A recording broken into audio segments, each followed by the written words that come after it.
All right, and welcome back to video 4 of the evaluation series here. I think in this video, I'm going to go ahead and set up a couple external DNS things to enable us to interface with what we call the DNS Listener. And then we also need to go over the DHCP servers and again, go ahead and set up some information on the scope so that we're not overriding our details there. So the first thing, I guess, is that we already have a DHCP appliance defined. And if we had to, and we can go up and go ahead and define another appliance just for the sake of doing this.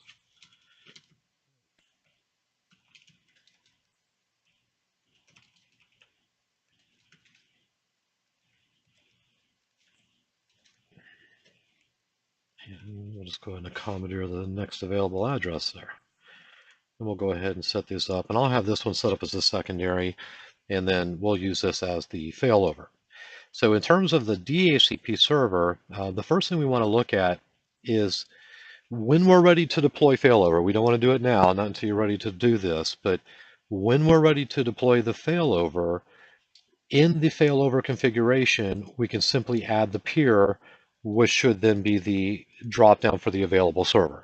So this will give us that ability to establish our peer reference from this point when we're ready to go ahead with the configuration. So I just want to point that out. I'm not going to configure it now, but you'll notice that the DHCP server is defined, and then our DNS server is also defined at this point. So in terms of the DHCP, let's go ahead and define our primary server, and let's go ahead and give it some scopes and ranges and go through the setup. In the default utilization, if you want to have something like 75%, if you want this to be included as part of a global collection of servers, it can be done in a single task. We're going to run v4 only at this point, and the server version on this version of IPControl is 4.3. The collection, if we're using a non-Sapphire appliance or non-IPControl related device, this might be a VitalQIP server from Nokia, or it might be Cisco or others. You can do other SHA capabilities like collecting their lease files and pulling those back to the executive for processing. And we can use an SCP type function for that. In the configuration of our appliance, if we were performing dynamic DNS, which we will, we'll set this up as the standard, which uses the DHC ID. There are two options that you can use, however. We can use the last in as well, which says if I have an IP host name and another name, a device comes in with that same name, the last one in assumes that host name. Now that assumes you have some checks in place, but we're not going to go through that. We'll use the standard right now, which is a DHC tag. If we were adding any DHCP classes, we could create those and assign them to the server, which then activates them on the server. Otherwise, they're not permissible. And with the failover, when we're ready, we'll do that as well. Now, like DNS, we support standard configuration options at the beginning or end of the configuration file. We'll save the config, and I can have this set up as part of the, let's say, ATL VO DHCP, and we'll say DHCP servers. Okay, give it its own tag group here, and I'll go ahead and save that. You'll notice here that we have so many subnets defined, and the ones that we had defined and imported, because this was the only one available, automatically assume these in their configurations. Or actually, no, we set that and we split it, so we already had that defined, which is good. And the last thing we want to kind of probably do here is set up a couple scopes in those. Since we don't know what they are, we're just going to kind of assume for this moving forward process till we get to the next point of importing ranges or doing the others. So again, to create the pools, you would select either a start or manual and the size. So if I wanted to do 200, let's do 240, let's do 200. And let's tell this to start at 50 and generate that. And specify dynamic DHCP, we'll assume the rest. And let's go ahead and do this for a couple of these others. I think this is already assigned. No.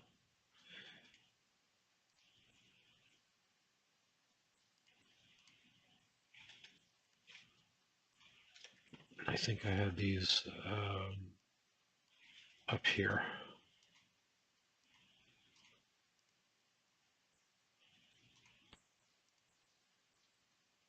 All right, and one more. Actually, 3.0 we're not going to use. 2.0 was on there, and I think they're doing the same thing. So we'll do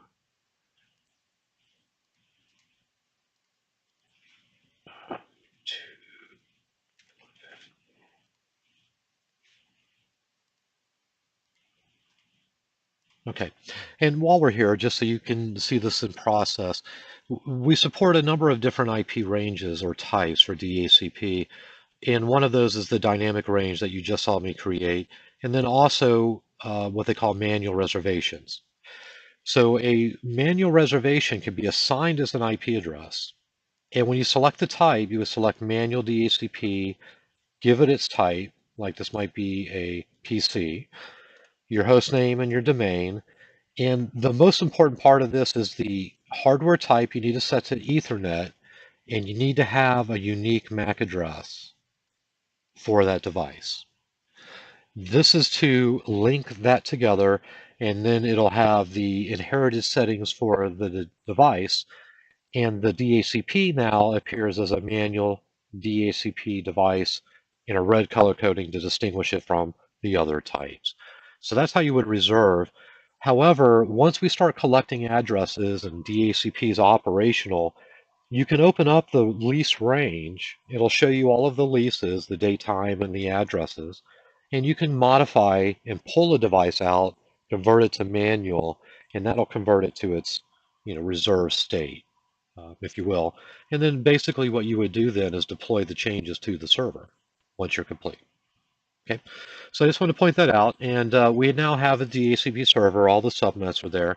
We set up the policy, but there's two other checks and areas that we want to work with. And we do give you a number of different templates, and they exceed the page size, so kind of expand it open. And if you'll recall that we're using the 4.3 policies. So we do create a standard set for this, and there's a number already defined, authoritative, enabling the server, default lease time and maximum time. These are your lease times effectively, not using option 51. But there's other options here that you may want to set up to do things like enabling or disabling dynamic DNS, to disable duplicate leases. We want to deny duplicates, as an example. Whether we want to use forwarding or a host name or others, there's a number of policies here that you want to set, and then you can kind of look into each of these to see which ones match your environment, which ones don't, and we can give you recommendations on how to make those work. The ones that we'll set up by default, things like the ping check, ping timeout, some of these are already set up by default, and we'll do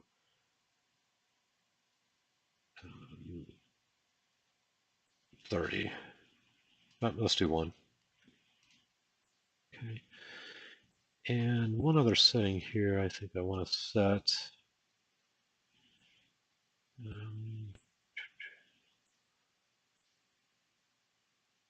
Update conflict detection. All right, so this is the update conflict detection that will check for the names, the DHC ID, and the update optimization. The server time dynamic for the client each time. Yes, we do want that to be set so that it updates that each time. However, it'll check and see whether we want to do this or we want to break it down each time and do that update. So we want to keep those there.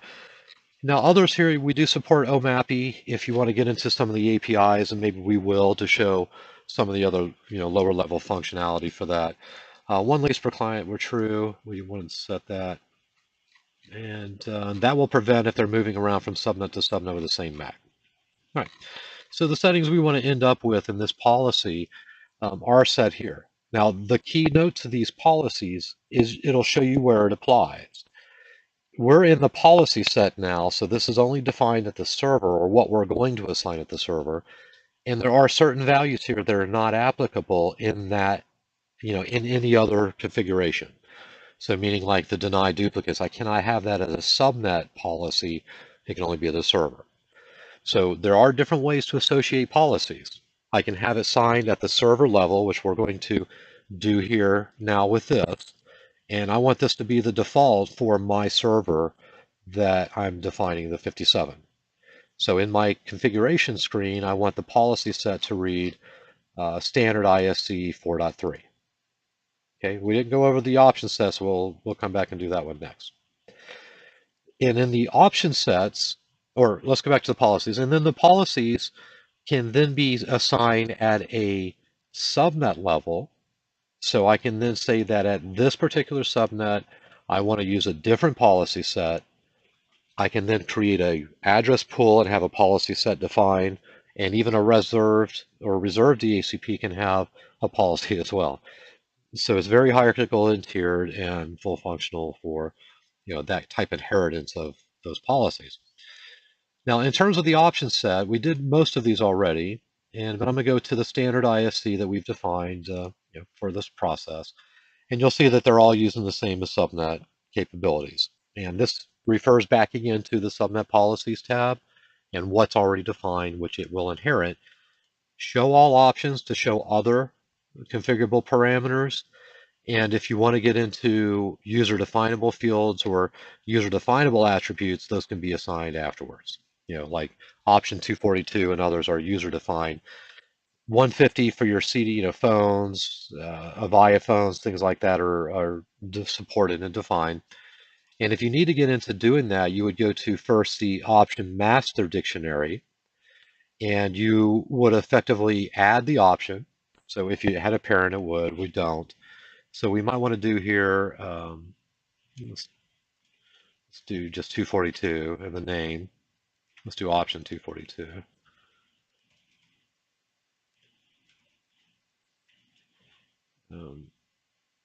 Short description of option 242 for proxy. And the code number is 242. And the option value that we're going to have is just going to be a string, because it might be, multiple values. But it's just one long string, perhaps, that's set up. Now, the policy is now defined, or that custom option is now defined. So what we want to do now is we want to enable that option in our policy set for our vendor, which is ISC DHCP. Actually, it's INS Sapphire DHCP 4.3. And we want to show all options.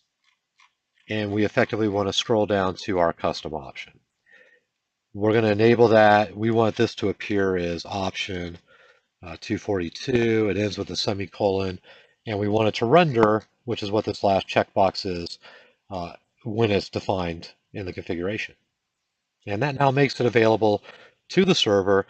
And we can effectively look at this configuration now, like we did with the others, and hold it just to spot check and confirm that it's defined the way that we think it should be.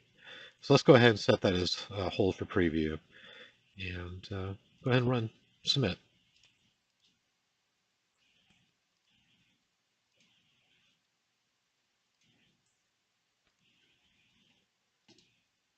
Okay, and when the preview is ready, it shows an icon that it's ready to preview, and we can navigate down into the files and see then the text configuration.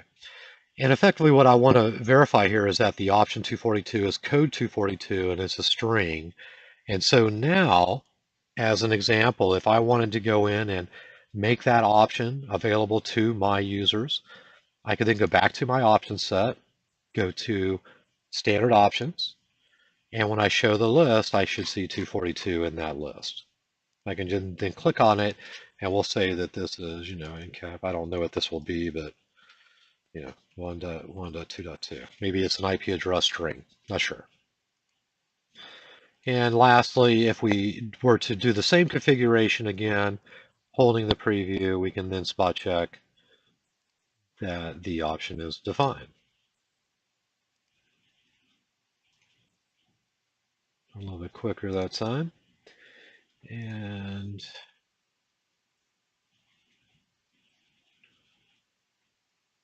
should have those options. Actually, I should not have those options because we have not associated that template yet. So At the server level, again, now once we have an option set defined, like we did with the policies, in the configuration, we then want to enable those options. So I now want this to have my standard option set that's going to be applied. And when I look at that option set, it should have each of those, including the custom option here. And so let's try that one more time, and I believe that should resolve that.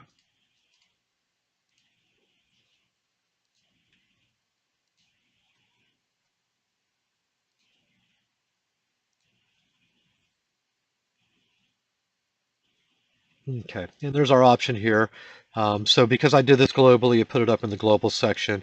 It's most likely going to be applicable here at the subnet level, which we would then associate those option sets. So the 242 is probably not applicable there, but that's how you would add it. And then from a DHCP generation, you can either tell it to submit it. So once you've reviewed it, tell it to go ahead and deploy, which we would do here. So go into the lower task and do deploy, and we'll let that run, and that should give us then a status when it's complete. Now, when this does generate the configuration, it'll load, and when it loads, it's going to start your DHCP if it's not started. So as I'm doing here, my server, I wasn't having it set up to do that, so it should now be started as part of the process, which it is. I don't want that to happen, so I'm going to log back into my appliance. I could do this through the menu, but I prefer to do it through the shell. And I'm going to go ahead and just stop that configuration. And that'll be 5 for stop DHCP. Now you'll notice here that it had red. And the reason it was configured red is because DHCP was running, but it's not configured to start up automatically. But because I did a generation, it did that, and we would want to go in and specify another way to prevent that. So there's your DHCP, and it would be then configured, and it would allow you then to have the status. And of course, we'll go back in and see that status update with DHCP at that time, telling us no longer operational. But that's how DHCP is set up. Now, getting into complex nested options, you need to be careful with those because you can set things that are not compatible. And when you go to deploy those, if it were to fail, it'll tell you where, and it'll show you the line and tell you why it failed. So it should give you some indicators there for the DHCP functionality. And then as you're assigning DHCP, and once it's up and running and you've collected some DHCP, there are tasks that we set up on schedules that can either be addressed to a single unit, to a single network service, or say to a tag. So I want effectively my Atlanta DHCP servers to set up a recurring task to generate and pull the lease file starting tonight at 1 a.m. and tell it to do it sub-daily, and we'll tell it to do it once every hour. And this will generate a scheduled task. Well, actually, when I set it up properly. Yeah, let's do it to tomorrow, because it's actually 1 o'clock tomorrow. Sub-daily, and we'll do 1 hour. Tag, ETL VO, and we'll submit. Now, when this gets submitted, anything that's scheduled, it'll appear as a scheduled status. You can automatically filter or real-time filter stacks, tasks that are running or whatever their state is, and not started typically shows you're scheduled. And if you look at the schedule, it gives you the ability to modify, see what the parameters are, etc. Unfortunately, you cannot modify. I take that. You cannot modify the task once it's there. So if you needed to change the start date, things like that, you just delete it and reestablish it, and that should suffice. Now, further into the DHCP are the client classes, and a couple of client classes that might be of interest here are going to be MAC addresses if you're trying to do some type of MAC address pool where you can blacklist and or whitelist, so allow deny type configurations.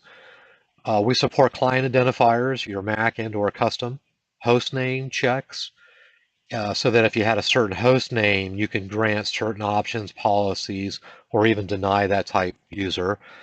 And then down to the vendor class or even custom expressions that we can effectively copy and paste various macro languages that the ISC DHCP server supports that follows that syntax. Okay, and I have a custom class that I like to use that really gives me some flexibility on the logging. Now, might put a lot of stress on your server, so depending on its usage, verify how your logs are and so forth, and that this is acceptable and you're not losing performance. However, the way I like to see my logs is on the commits. I like to get the grants and the renews and add some additional information. So through this macro language available through the YARM shell and capabilities of the server, you can go out and interrogate packet information.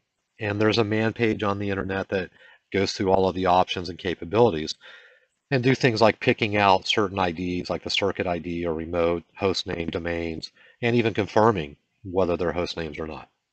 But I like to do this because then it gives me a better log than what the default is, and then we would just set this up as logger class.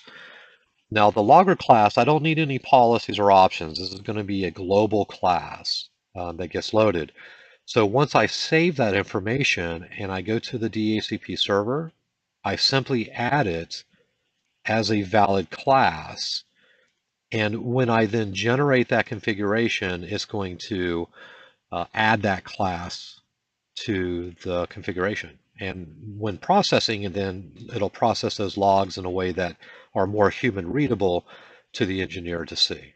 And just to give you an example of how that places it in the file, in this preview, we should then see at the top that information. So here we're going to see now where I created the class, and that on a commit, when it commits either the grant or renew, it's going to log this information as informational options to my daemon log or syslog. And I can now forward that to another server where it can pull out this information and filter on it and do some other things. Okay. Now also interesting to note here is the differences.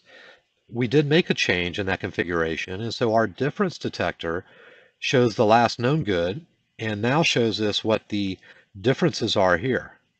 So we can see on the right hand side that our server has some differences in the configuration and what those changes are. So you can actually spot check that to that degree and then deploy the configuration again.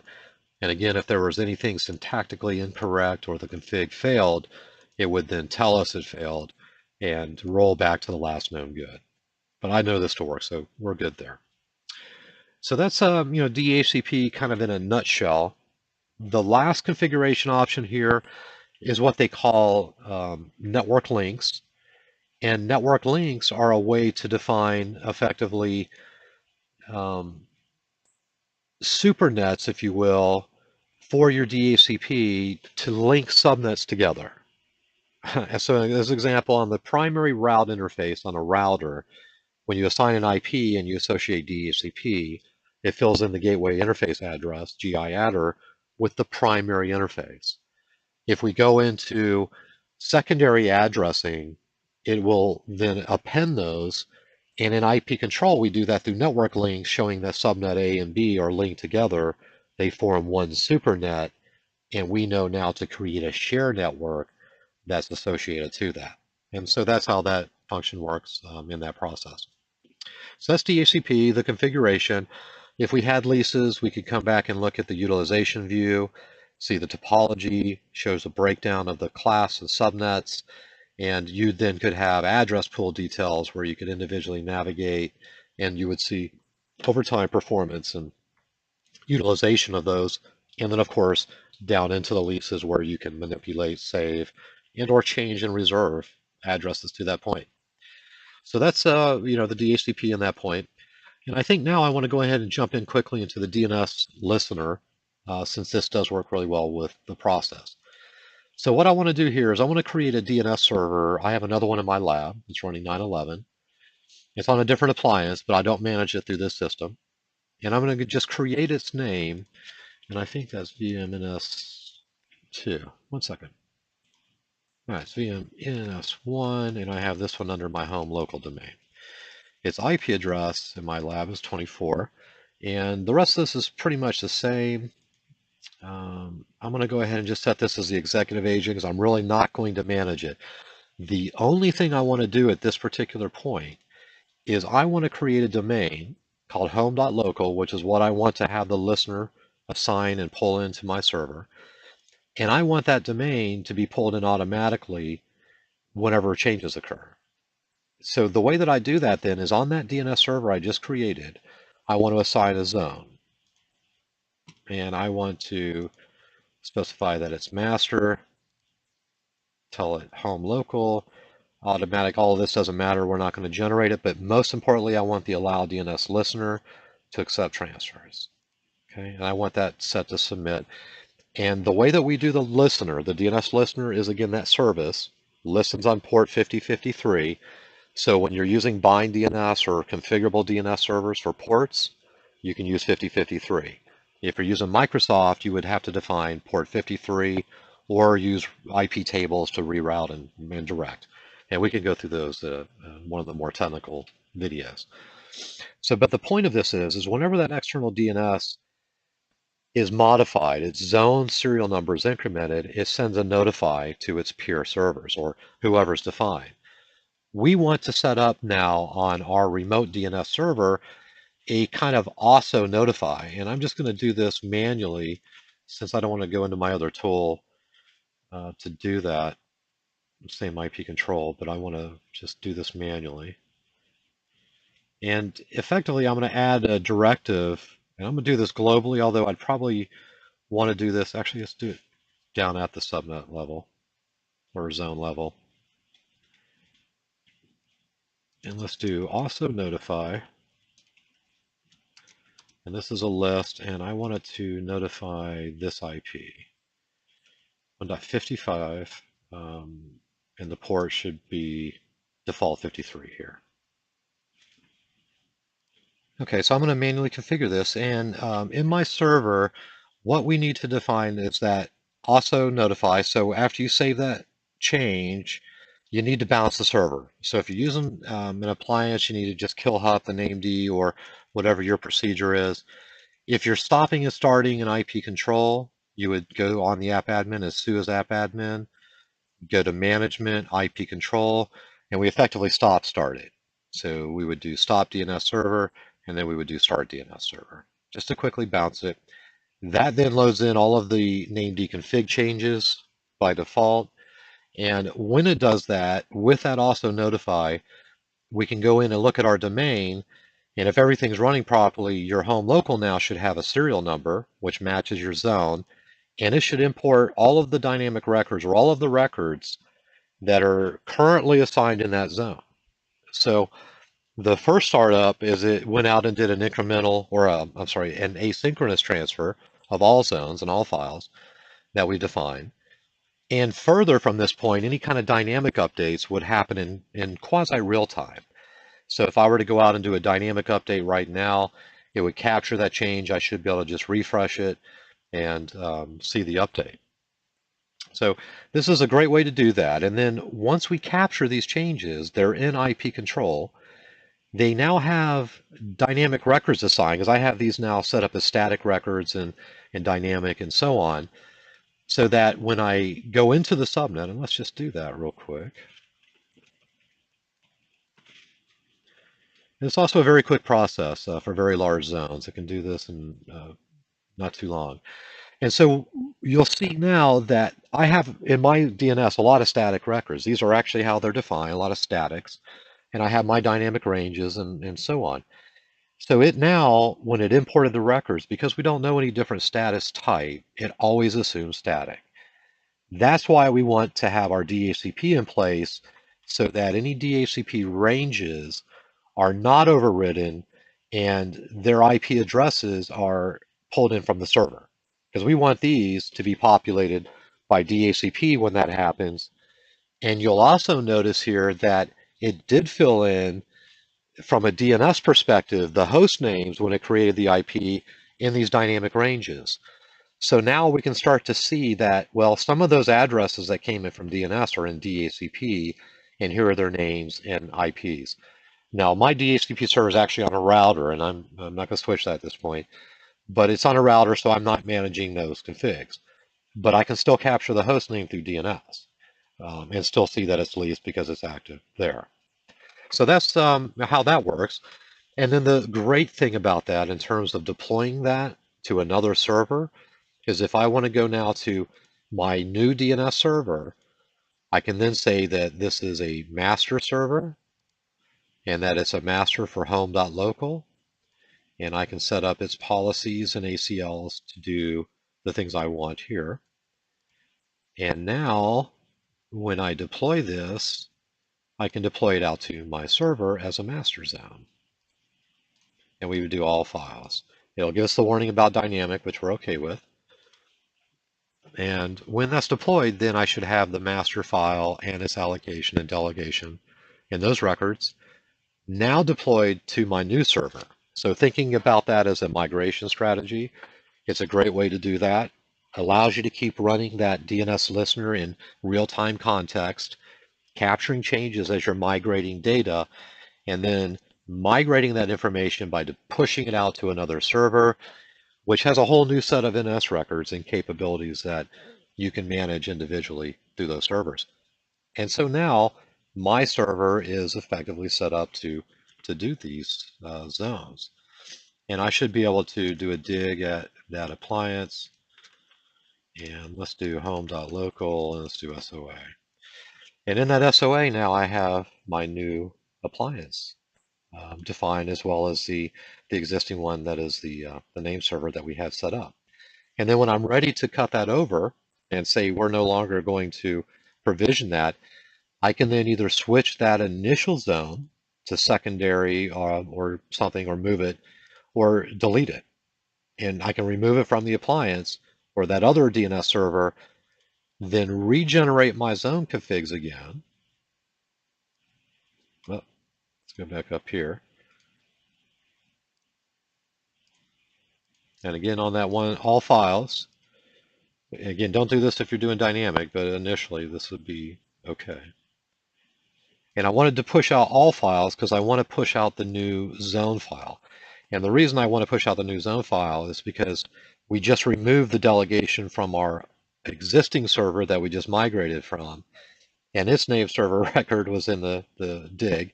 And so now I want to take it out so that it would only have our one. So as soon as this build is done, we should get those effectively in there. And there you are. So now that config is done, the name server record is removed, and you've effectively migrated that zone from your production to another. From here, if we had that new DNS server set up in DHCP, which we would have from inheriting those policies, everything then would be redirected to the new server, and you could have it establish those rules. So I thought that it took a little bit more time, a good 30 minutes here, but I thought those are two kind of key important areas that we want to touch on about how we migrate data and how you can do this in a programmatic way or dynamic way with DNS. Now with DHCP, we can do things with collections. We can set up agents and install them on remote servers that we can manage and pull collections, discover leases, and so on. Or we can import that data through an import wizard, through address pools or APIs, or through templates. So I think in the next video, I'll come back with some of the templating abilities, which go into the address pool allocations and site templates, and then some of the DNS and DHCP templates, or DNS appliance device templates, so that as we create new servers, we can inherit various values. So thanks for hanging out with me. Hopefully my voice will last to the next videos. And if not, I'll jump back tomorrow and we'll finish that up. Thank you, take care, and see you in the next video.